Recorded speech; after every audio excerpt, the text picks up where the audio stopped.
three term of GP is 39/10 and their product is 1. Find the common difference and the terms. तो यहाँ पे ले लेते हैं let the three terms of GP A by R, A and AR with common difference R, with common ratio ना जी, common ratio R, ठीक है। चलिए अब अकॉर्डिंग टू क्वेश्चन इनका प्रोडक्ट जो दिया है A बाई आर, A और AR, इनका प्रोडक्ट जो है 1 है। यहाँ पे A क्यूब इक्वल टू में हो जाएगा 1 का क्यूब, यानी A का वैल्यू आ जाएगा 1।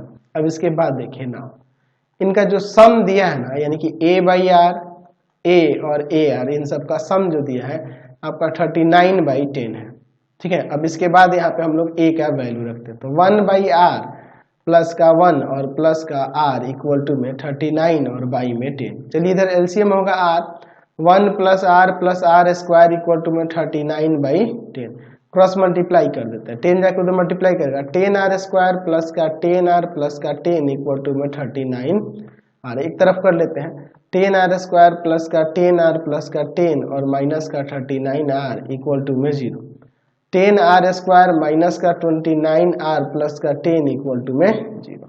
चलिए अब इसके बाद हम लोग इसका फैक्टर करते हैं, 10R square minus 25R minus का 4R प्लस का 10 इक्वल टू में 0। यहाँ से दो कॉमन करते हैं, इन दोनों में क्या कॉमन करेंगे जी, 5R, तो यहाँ पे 2R और माइनस का 5, यहाँ पे 2 कॉमन होगा तो यहाँ पे हो जाएगा 2R माइनस का 5, 2R माइनस 5 यहाँ से कॉमन करेंगे, 5R माइनस 2 इक्वल टू में 0। यहाँ से अब अलग अलग कर देते हैं, तो देखिए अलग अलग करने पे क्या होगा, 2R माइनस 5 इक्वल टू में 0 और 5R माइनस 2 इक्वल टू में 0, तो यानी कि यहाँ से 2R इक्वल टू में 5, R इक्वल टू में 5/2, यहाँ से 5R इक्वल टू में 2, R इक्वल टू में 2/5।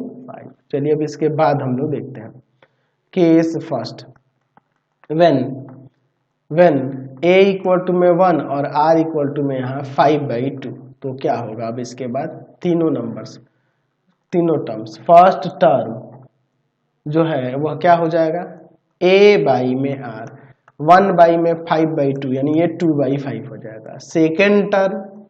सेकेंड टर्म क्या होगा, तो वो है A जो कि है 1, और थर्ड टर्म क्या होगा, थर्ड टर्म क्या होगा, थर्ड टर्म जो कि है AR, यानी आ जाएगा 1 इंटू में 5/2, ये 5/2 हो जाएगा।